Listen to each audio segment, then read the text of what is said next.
Bayangkan, seorang pendaki asal Jerman berdiri di puncak gunung yang berselimut salju. Ia menatap langit luas, lalu tiba-tiba menangis dan tersungkur. Dari mulutnya terucap dua kalimat syahadat.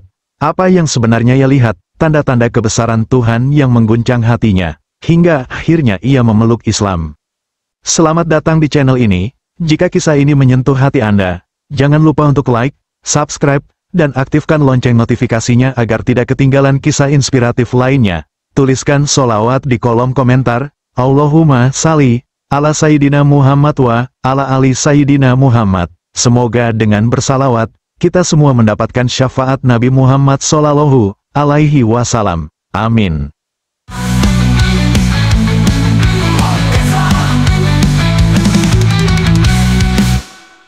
Namanya Lukas Hoffmann, seorang mahasiswa asal Jerman yang sedang menjalani program pertukaran pelajar di sebuah universitas di Asia Tenggara. Lukas adalah sosok yang tenang, sedikit pendiam, tapi sangat mencintai alam. Ia sering menghabiskan waktu akhir pekan untuk berjalan kaki menyusuri taman kota, atau sekadar duduk di bawah pohon besar sambil membaca buku filsafat dan astronomi. Lukas bukan orang yang religius. Ia lahir dan dibesarkan dalam keluarga sekuler di Hamburg, di mana pembicaraan tentang Tuhan hampir tidak pernah terdengar di meja makan. Tapi satu hal yang selalu membuatnya takjub adalah alam semesta, langit malam, gugusan bintang, dan luasnya jagat raya selalu berhasil mengusik hatinya. Seakan ada sesuatu yang lebih besar, sesuatu yang tidak bisa dijelaskan oleh rumus atau teori semata. Suatu hari, setelah menyelesaikan ujian semester yang melelahkan, Lukas diajak oleh beberapa teman kampusnya untuk mendaki gunung. Sebuah pendakian yang katanya akan menyegarkan pikiran dan menjauhkan mereka sejenak dari hiruk-pikuk kota. Kita ke Gunung Semeru minggu depan, katanya, kalau malam cuaca cerah, kita bisa lihat galaksi Bima Sakti dari atas sana, kata Dimas, salah satu teman Indonesianya. Benarkah, galaksi Bima Sakti dengan mata telanjang? Tanya Lukas, matanya berbinar. Iya, asal langitnya nggak mendung. Tapi setidaknya, bintang-bintang di langit sana bakal kelihatan jelas banget, sahut Arif, teman lain yang saat itu duduk di kantin bersama mereka. Lukas berpikir sejenak, lalu tersenyum, aku ikut, aku butuh udara segar dan langit malam yang jujur. Dalam rombongan kecil itu, terdapat 10 orang. Semuanya mahasiswa dari berbagai negara dan latar belakang. Ada yang dari Jepang, India, Turki, Jerman, dan tentunya, Indonesia. Salah satu dari mereka bernama Ilham, mahasiswa asal Makassar yang dikenal tenang dan sopan. Ia adalah satu-satunya muslim di kelompok itu. Ilham bukan tipe orang yang suka berdakwah secara terang-terangan, tapi ia dikenal sebagai pribadi yang jujur, baik hati, dan selalu menjaga salatnya, bahkan saat mereka sedang dalam perjalanan atau piknik. Beberapa temannya sempat bertanya, kamu nggak capek harus berhenti buat salat waktu kita naik gunung nanti? Ilham hanya tersenyum. Enggak, justru itu yang bikin aku kuat. Salat itu, istirahat buatku. Kata-kata itu sempat terngiang di kepala Lukas. Walaupun ia tak paham sepenuhnya, ia hanya merasa bahwa Ilham memiliki sesuatu. Semacam ketenangan batin yang tidak dimiliki oleh kebanyakan orang. Malam sebelum keberangkatan, Lukas menatap langit dari balkon asramanya. Besok aku akan lebih dekat ke langit, gumamnya pelan. Mungkin di sana aku bisa menemukan sesuatu. Ia tak tahu bahwa pendakian ini bukan hanya perjalanan menuju puncak gunung, tapi juga menuju puncak pencarian hatinya. Hari itu langit cerah. Matahari baru saja naik ketika rombongan Lukas memulai perjalanan mereka dari kaki gunung. Suasana penuh semangat, tawa dan canda menyelimuti langkah pertama mereka. Jangan lupa dokumentasi, bro, kita harus foto di puncak nanti, teriak Kenji, mahasiswa dari Jepang, sambil mengangkat kameranya. Yang penting jangan tumbang sebelum sampai puncak, sahut Raffi, mahasiswa asal India, disambut gelak tawa yang lain. Lukas berjalan sedikit di belakang, menikmati suasana alam, deru angin yang menyapa pepohonan, suara burung-burung yang bernyanyi di kejauhan, semuanya seolah berbicara kepadanya dalam bahasa yang sunyi, namun menyentuh hati. Ia menoleh ke kanan, melihat Ilham yang sedang berjalan sambil komat kamit, mulutnya bergerak pelan. Kau membaca sesuatu? Tanya Lukas penasaran. Ilham tersenyum kecil. Zikir, mengingat Tuhan. Lukas mengangguk pelan. Kau sering melakukannya. Setiap hari, kapanpun sempat, jawab Ilham, tanpa menggurui. Lukas terdiam.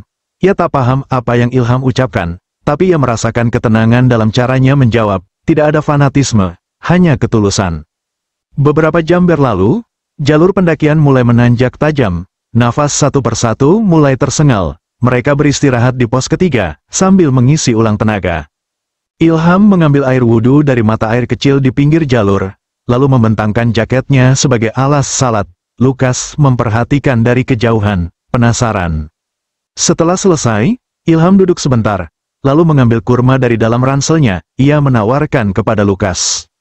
Mau? Lukas menerimanya dan mencicipi, manis. Rasulullah sangat menyukai kurma, ujar Ilham sambil tersenyum.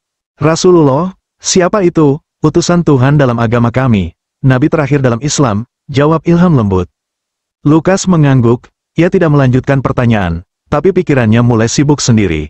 Ia bertanya-tanya bagaimana bisa seseorang tetap disiplin beribadah dalam kondisi lelah seperti ini, ada apa dengan iman mereka? Hari mulai gelap saat mereka sampai di pos terakhir sebelum puncak.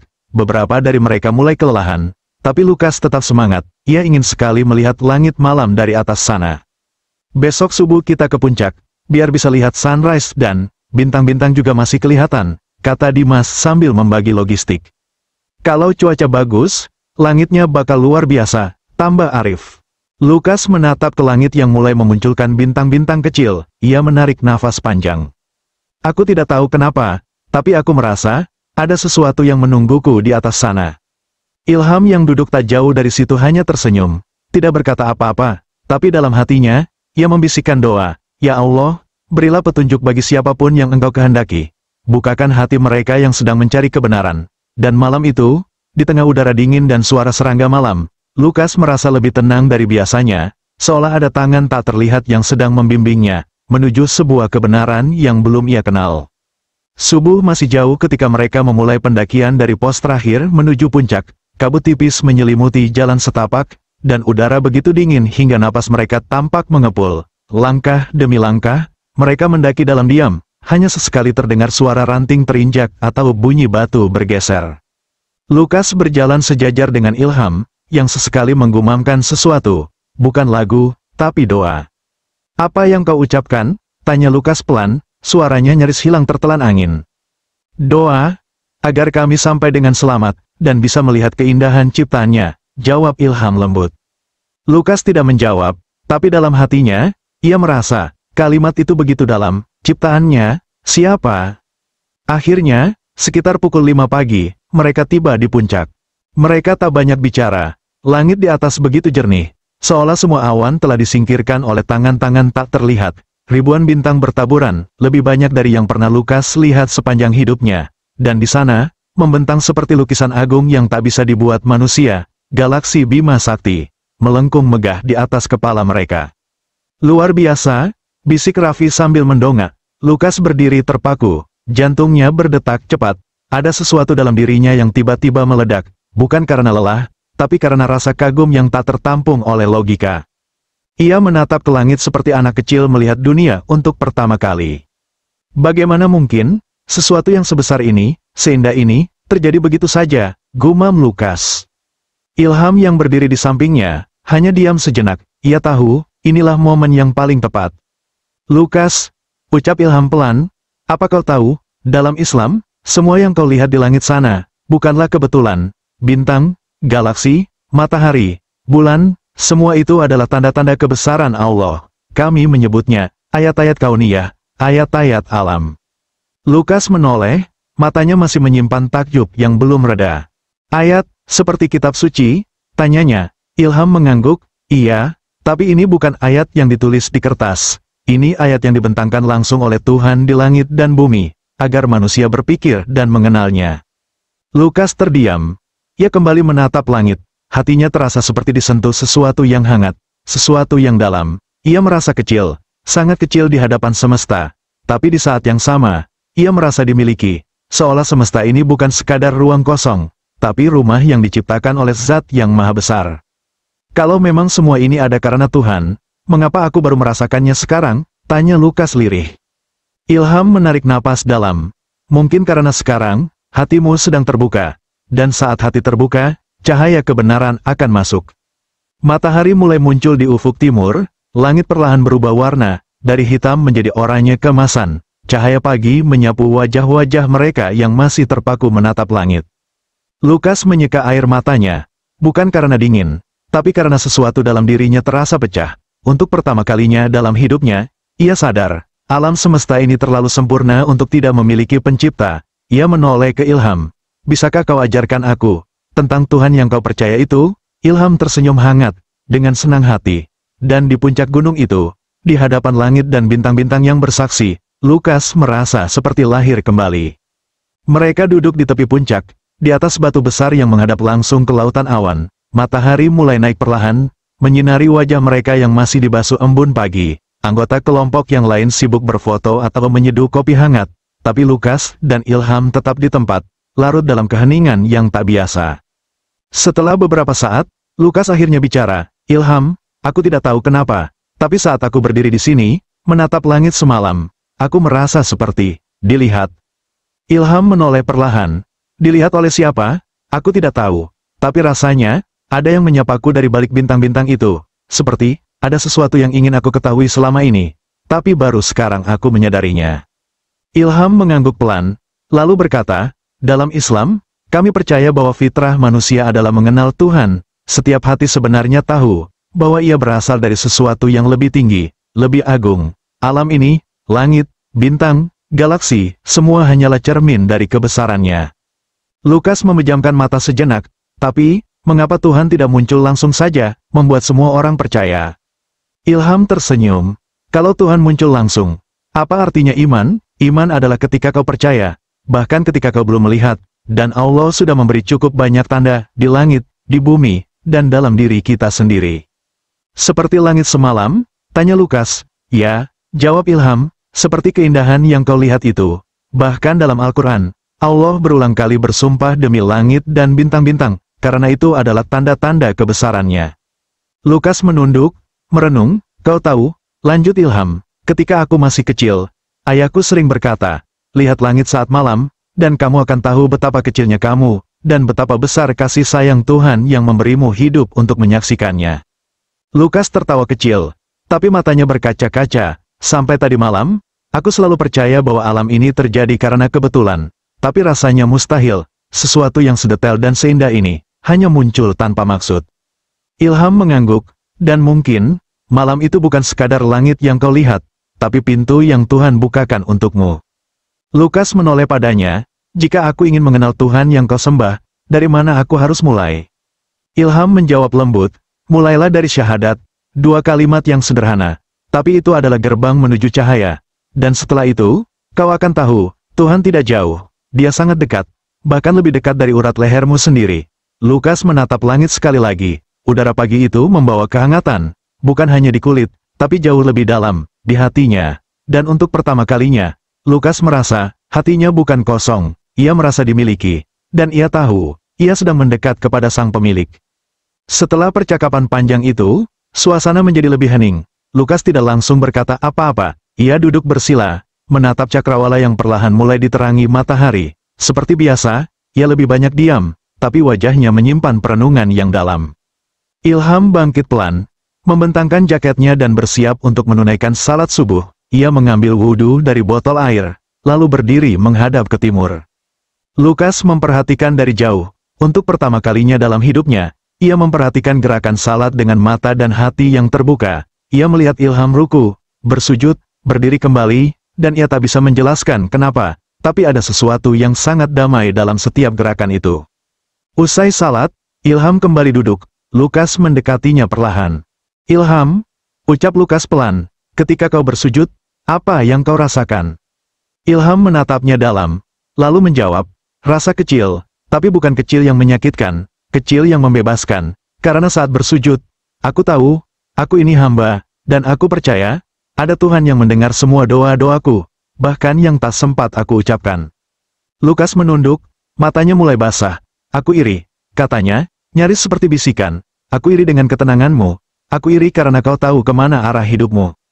Ilham diam, ia tahu, ini bukan saat untuk membujuk, ini saatnya Lukas sendiri menemukan jalan itu. Tak lama, Lukas berkata, aku ingin merasakannya juga, aku ingin mengenal Tuhan yang kau sebut itu, Allah. Ilham tersenyum, namun tetap tenang. Lukas, kau tidak perlu menjadi orang sempurna untuk mengenal Allah, kau hanya perlu hati yang jujur. dan kau sudah menunjukkannya. Lukas menarik napas dalam-dalam, apa yang harus aku lakukan? Ilham menatap matanya dan menjawab dengan lembut.